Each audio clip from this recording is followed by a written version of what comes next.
Hey guys, welcome to the Testing Academy and welcome to the Jenkins Mastery for Software Testers. In this video, we are going to learn about the very important topic, which is master slave configuration in Jenkins. This is master slave configuration is really the important topic that you should know to scale your number of test cases, to scale your infrastructure in Jenkins, right? So I'll give you like very simple example. Suppose you have like 5,000 test cases that you want to run in your Selenium project. So definitely you will encounter them. Means I have seen like multiple times right now, even we have like 10,000 plus test cases. So you cannot run them in directly into the single machine of a Jenkins where Jenkins also install and you're running your test cases there. You need to include the master slave configuration where you are running your test cases on the different slave machines, right? So that's why this is very important question. So let's jump into it, and it is very easy to basically configure any kind of a slave. I'm going to show you step by step how you can do that. Okay, so let's jump into it. Let's get started.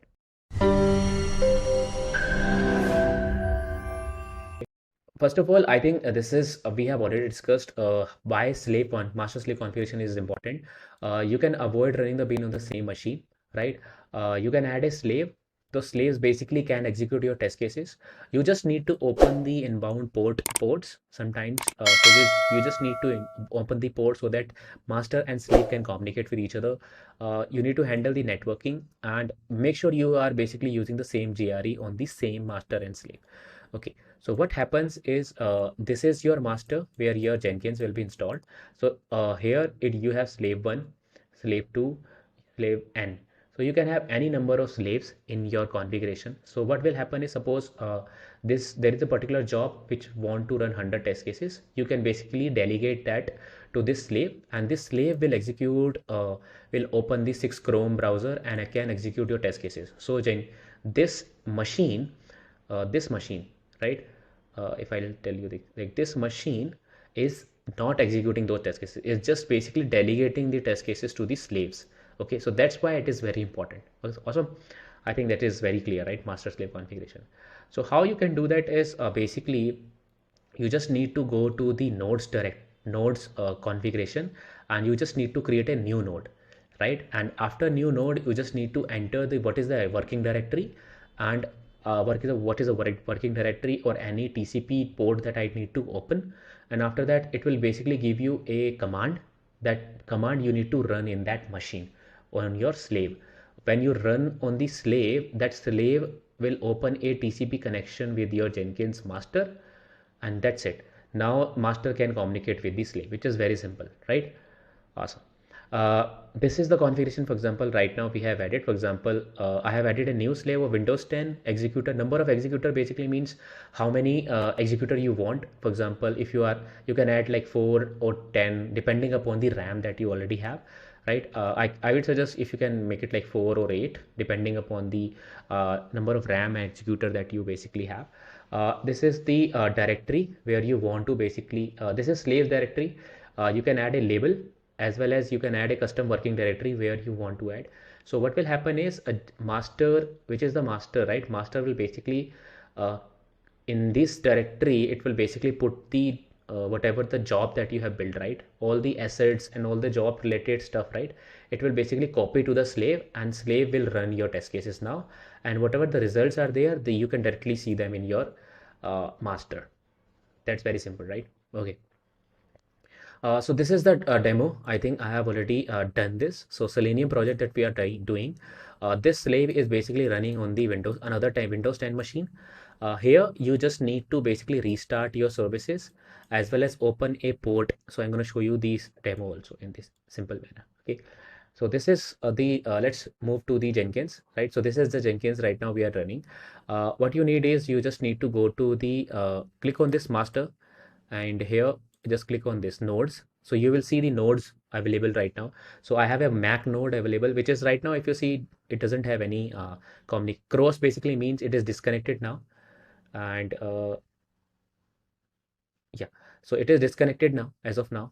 This is the master one which is right now running. Test is another machine, and Windows 10 is another machine which is present.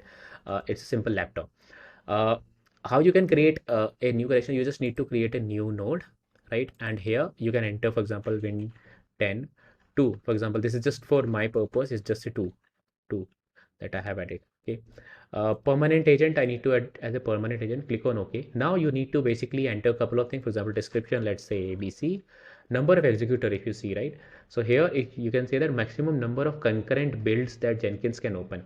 For example, I have 8 builds or 4 builds that I want to run on slave, right? I can add number of executor there. Okay, so by default, I would suggest if you have 4 GB or if you have 8 GB RAM, you can make it like 8, right? Generally, we do it like 4.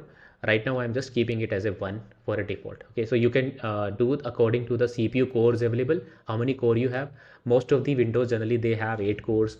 I have a Ryzen processor, so they have like the extra number of cores, so they can execute more concurrent builds.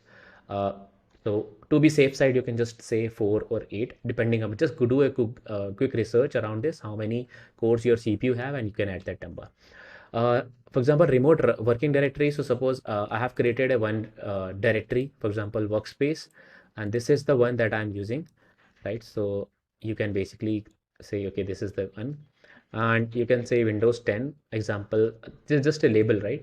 When 102, by default everything should be default, and you just need to click and save, right? And if you see, this is gonna added now, and what you need is, for example, if your node, if this node is available on your AWS, right? So if it is available on AWS, you need to open a inbound port to communicate with this. For example, local, this machine should be able to communicate with it, right?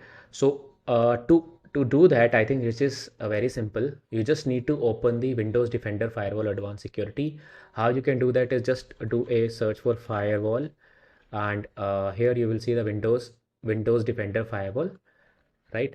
And you just need to create a new rule, and do basically you can create a new port rule. For example, you can open any port, for example 8090, and just say that, okay, this is a port which is allowed to open, and I have basically opened another port also.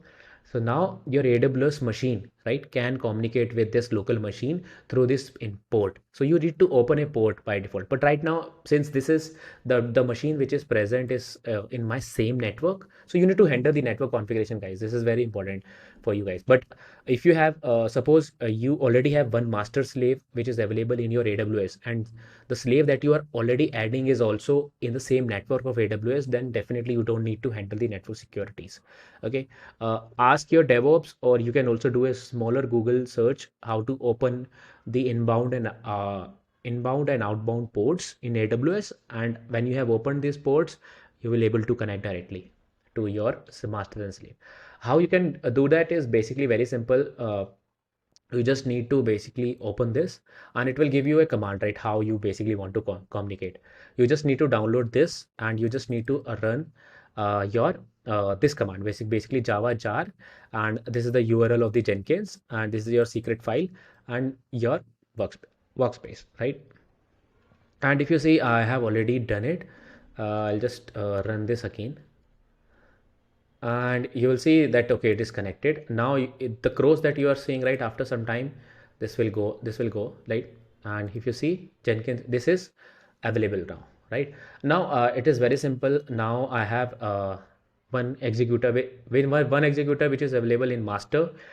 I have master where I have two executors right now available, and this is the master machine, and there's another machine Windows 10 available, some the laptop that is available. I have added only one executor as of now, so I can delegate one job to the Windows 10, and two jobs I can run here only. So right now, what you need to do, how you can run is very simple. I think just need to go to configuration, right? And you just need to change this, which is restrict where you want to run the project. It's in journal, and here you need to enter the node name. So I have added that, okay, it should run on Windows 10. So you can say Windows 102 also. For example, if you have added successfully, you can do that. And after that, I think it is very simple. Just for example, uh, click on save and run. Just that's it. Build now, right? Yeah. So you will see that, okay, it's running, and it will tell you that where it is running. Cool. So that's it. I think, give me 1 second. Let me just go back. Yeah. So that was all about it, I think, which is master slave configuration. You may need to do couple of things that I have already told you, right? After adding this, you may need to restart your services for Windows. Basically, you need to restart your Jenkins sometimes so that they can communicate properly.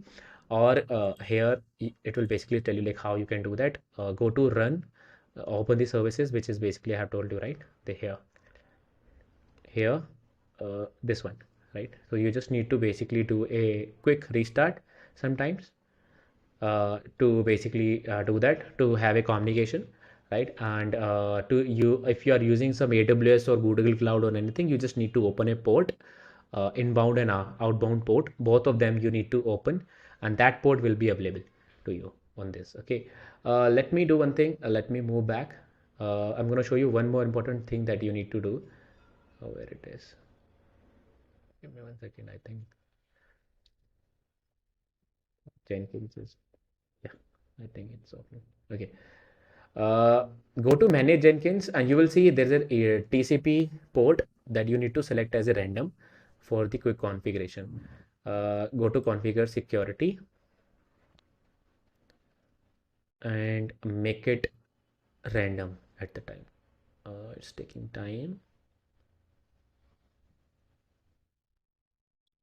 Yeah.